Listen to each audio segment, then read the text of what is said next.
Hello and welcome. I'm your host, Elizibar. This is Harleen number 2 by that guy whose name we will never be able to pronounce correctly. Or, as I like to say, Stephen Cedric. So, let's just move on. I don't know why this pin that's clicked out is hanging out next to my book. I guess that's from when I was doing that video earlier today where I was all like, Perch is wrong! Perch is wrong about comic books! Even though he's in the industry and he actually makes his living selling comic books, so he's probably more attuned to the numbers than I am. But I got this cover. It was the one my shop man gave me. The other cover is also really dope. I've been tempted to get all the covers for these books because this art's just gorgeous. But at the same time, this format, $7.99 for one comic. That's absolutely brutal if you're trying to be a completionist. And I've already burned myself out on being a completionist with stuff. So probably not going to happen. I can't even be a completionist for rags, and I've been in that like almost since the very beginning, man. I've been in that since issue 1 Timothy Lim variant, and they just like keep popping out more covers and more covers and some more covers after that. And you know what? Let's have another couple covers. And have you had enough covers yet? Hmm. All right. That's enough me ranting. Let's actually talk about the comic book because that's what we're here to talk about, right? The art is gorgeous. The only piece of art I didn't like is, ironically or amusingly, I guess it's not really irony, the first piece of art in the book, this very first page. This looks like it's still a sketch. It looks like it was scaled up and it's not supposed to be this big or something. Like, look at these lines.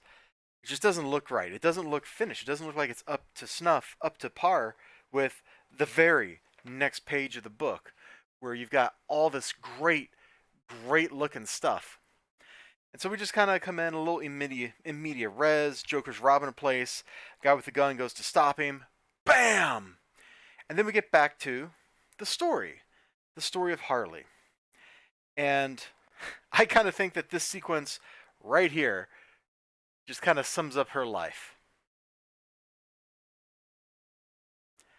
The only way she can get to sleep after talking to all these psychos, especially Joker, is drinking. Now, while she's like having her fall, she's, falling from grace, going from being Dr. Harleen Quinzel to Harley. This issue tells the story of Harvey Dent and how he goes from being district attorney to Two-Face. And it's a mess. He gets attacked.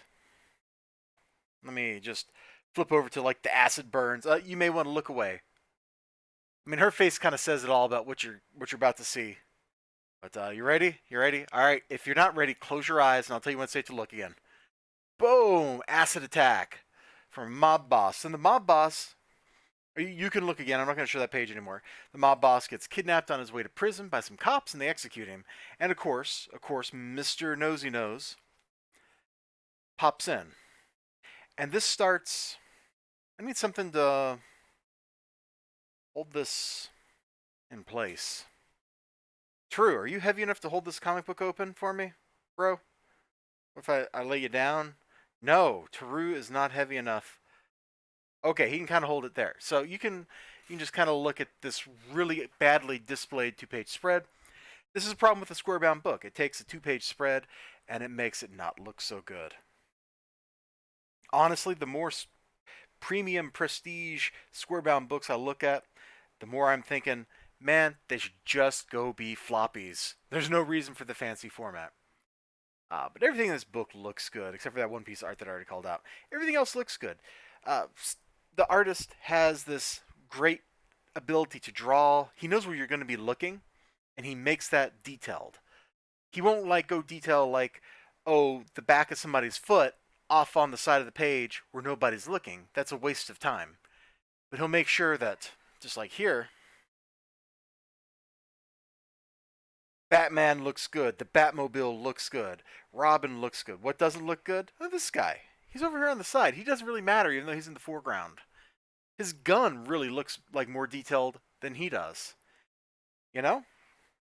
And this guy, he's more important because he's like got a sentence, so he's a little bit better off. But for the most part, there's nothing there. And so this chaos in Gotham City. The attack on on Harvey, all that stuff. It sets her back to what the Joker was saying to her because he found a way in her head.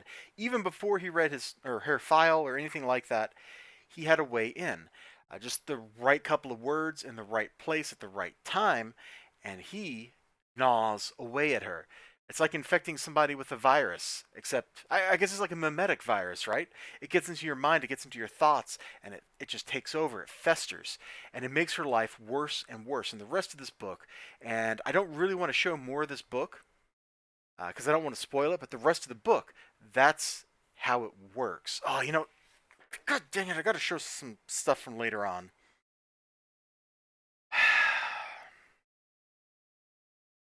Like, her dream sequences are too good not to show. Like,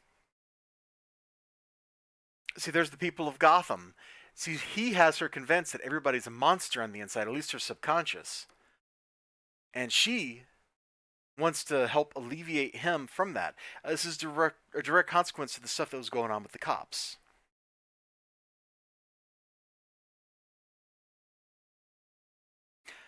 Ivy looks positively gorgeous in here.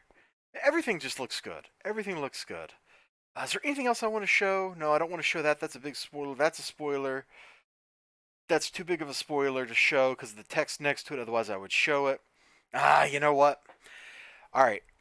If you don't want to see a piece of art that kind of spoils it, and it really shouldn't be too much of a spoiler because you know these characters to some extent already. So it shouldn't be too much of a spoiler, but if you don't want to get the spoiler of this beautiful piece of art, just look away now. Okay? All right. Once I was the student. Now I am the master. We got some like role reversal stuff going on here. And I think that kind of encapsulates their relationship really well. She has made herself a prisoner to him, to his mind, to his will. And that kind of defines the Harley that we see all through the rest of everything. We're not going to show anything else because it would all be spoilers. It's a fantastic book. You should check it out. I got to go get a magazine size bag and board out so I can put this book in there. But A plus, do read. I think you're going to like it. And in the meantime, take care of yourselves, and I sure hope to see you again next time. Bye bye.